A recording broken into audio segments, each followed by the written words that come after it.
안녕하세요. H 여사입니다. 저는 현실 사연을 바탕으로 이야기를 새롭게 각색하고 그 이야기와 어울리는 그림을 아이패드로 직접 그리며 사연을 읽어드리고 있습니다. 오늘의 이야기는 어린 시절 영재라고 불리우던 남성의 인생이 잘못된 선택으로 나락으로 가버린 안타까운 스토리입니다.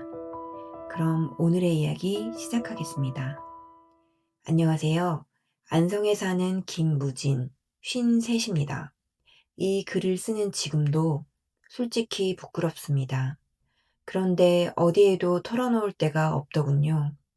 나이가 들수록 마음속 말을 할 곳이 사라집니다. 저는 어릴 때 공부를 잘했습니다. 특히 수학은 늘 100점이었습니다. 시골 동네에서 영재라고 소문도 났고요. 어머니는 형제들 중 유독 저를 예뻐하셨습니다. 그때는 몰랐는데 그 애정이 제 안에 이상한 확신을 만들어 놓았습니다. 나는 뭔가 되어야 한다. 형제 중 유일하게 대학을 나왔습니다. 집 형편이 넉넉하지 않아 부모님 쌈짓돈까지 받아가며 졸업했죠. 미안함보다도 이상하게 자신감이 더 컸습니다. 그리고 저는 대기업에 취업했습니다. 친척들 사이에서는 성공한 자식이었고요. 처음엔 다 좋았습니다. 그런데 5년쯤 지난 어느 날 팀장님의 낡은 가방을 봤습니다. 그 순간 이상하게 제 10년 뒤가 보이더군요. 대출, 아이 둘, 아내, 책임, 야근, 실적, 압박. 월급은 많아 보였지만 빠져나가고 나면 남는 게 없었습니다. 그때 저는 처음으로 무서워졌습니다. 내가 평생 이렇게 살다가 끝나는 게. 어릴 때부터 영재 소리를 듣던 저는 평범한 인생이 싫었습니다. 인정하기 싫지만 가족을 위해서라기보다 제 자존심이 더 컸던 것 같습니다. 그래서 저는 결심했습니다. 사업을 해야겠다고요. 수학학원. 35살에 회사를 그만두고 퇴직금을 보태 가장 좋은 자리에 학원을 차렸습니다. 아내와 함께 시작했고요. 처음엔 좀 힘들었습니다. 그래도 버텼습니다. 그리고 운이 좋았는지 실력 덕인지 학원은 점점 커졌습니다. 선생님이 4명, 사무 및 보조 직원이 2명, 파트타임까지 하면 총 10명 직원이 넘는 학원이 됐습니다. 아이들 사교육도 마음껏 시켰고 동네에서 제일 비싼 45평 대장 아파트로 이사도 했습니다. 저는 그때 확신했습니다. 내 인생은 성공했다고. 친구들 만나면 계산은 늘 제가 했습니다. 바쁘긴 했지만 성취감이 컸습니다. 그런데 그게 오래 갈 줄 알았습니다. 그리고 어느 날 세상이 멈췄습니다. 코로나가 왔습니다. 학생 수가 줄기 시작했는데 처음엔 곧 괜찮아지겠지라고 생각했습니다. 그게 제 인생에서 가장 위험한 낙관이었습니다. 코로나 이후 학생 수가 급감했습니다. 학원은 사람으로 굴러가는데 사람은 매출이 줄어도 월급을 기다립니다. 월세와 관리비도 기다려주지 않았고요. 직원들을 자를 수는 없었습니다. 함께 키워온 사람들이었습니다. 이번 달만 버티면 그렇게 버텼습니다. 그리고 버티기 위해 빚을 내기 시작했습니다. 처음엔 작은 대출이었습니다.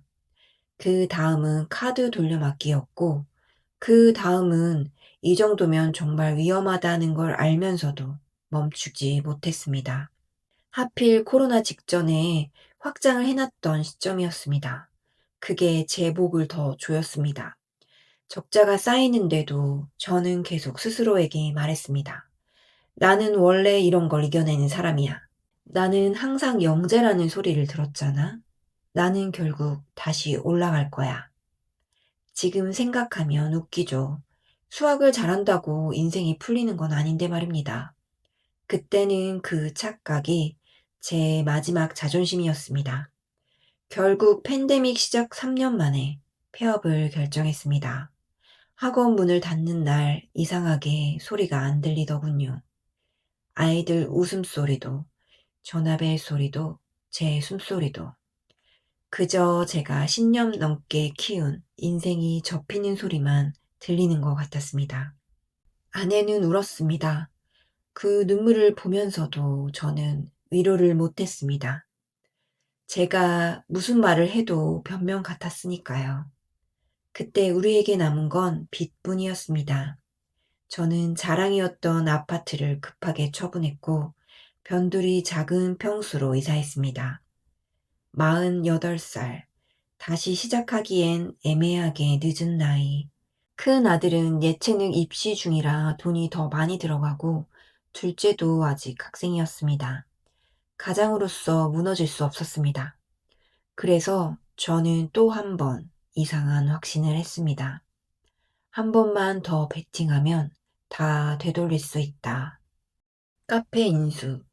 그게 내 마지막 자존심이었습니다. 예전부터 알고 지내던 형님이 있었습니다.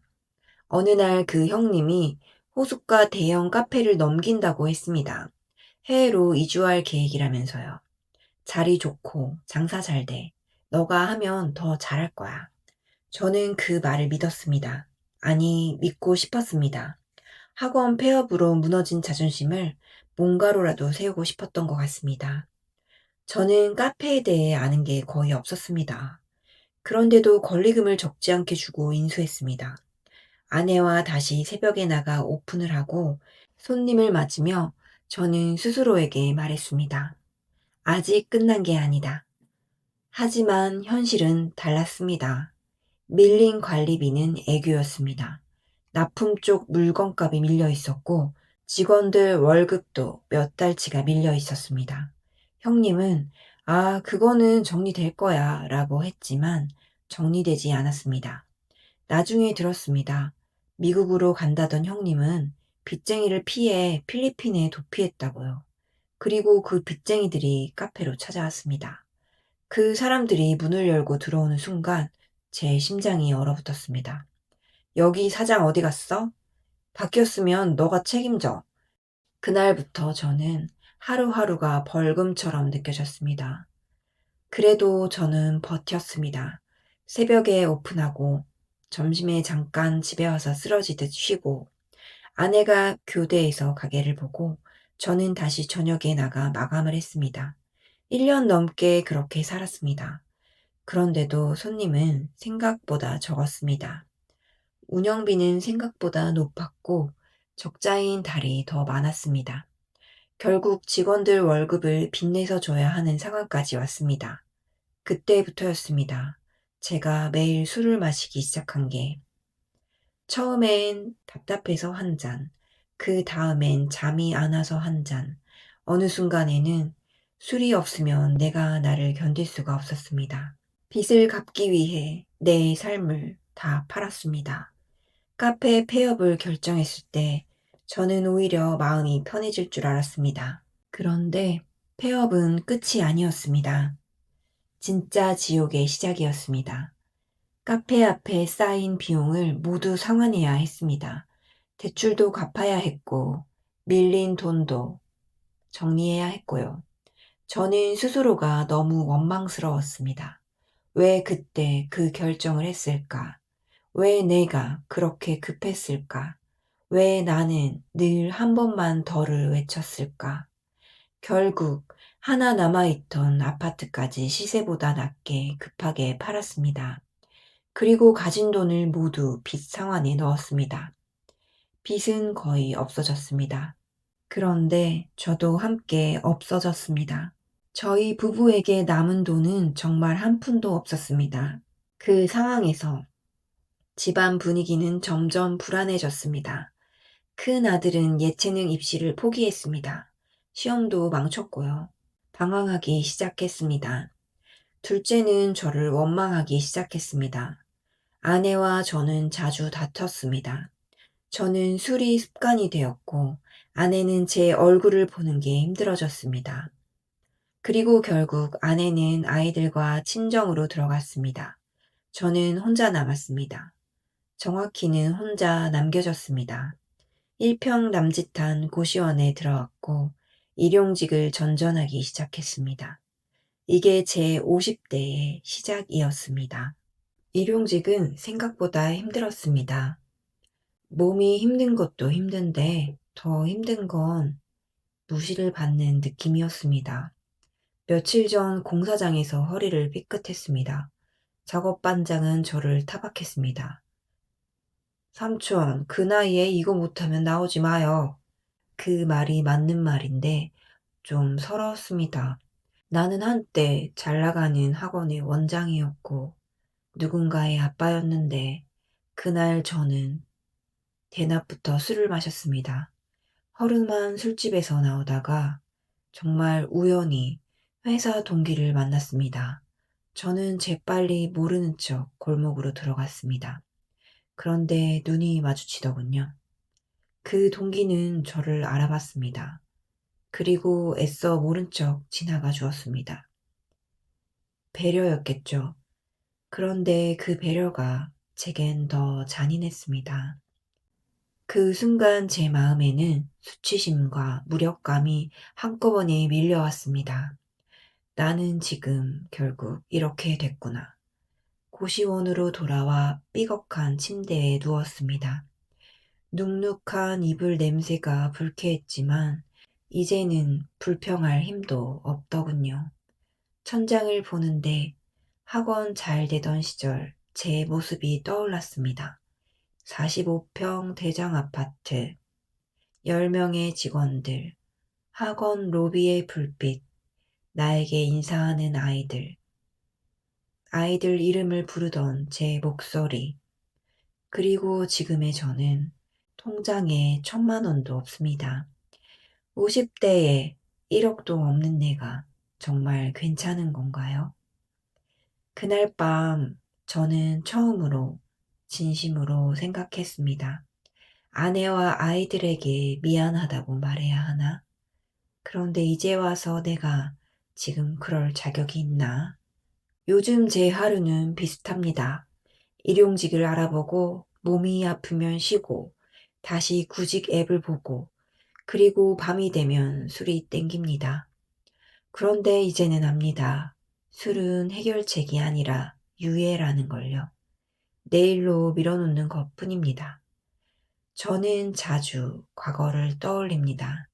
영재 소리 듣던 어린 시절, 부모님 자랑이었던 대학 합격, 대기업 입사, 학원 원장으로 잘 나가던 시절, 그 모든 게 진짜였는데 왜 지금의 나는 아무것도 아닌 사람이 된 것 같을까요?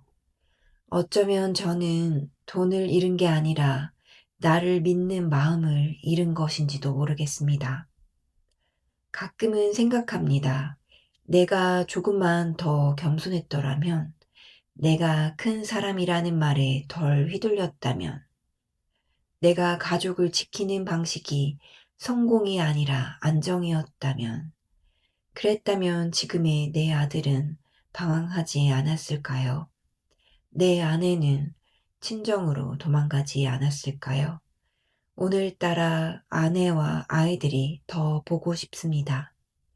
정말 이상하게도 돈이 없어서가 아니라 내가 사람으로서 남아 있을 수가 있을까가 더 무섭습니다. 그래서 저는 이 글을 씁니다. 정답을 달라고 쓰는 건 아닙니다. 그냥 누군가가 제 이야기를 끝까지 읽어준다면 그게 제 삶을 조금이라도 사람 사는 이야기로 돌려놓을 것 같아서요. 50대에 1억도 없는 저는 괜찮은 걸까요? 제 사연을 끝까지 들어주셔서 감사합니다.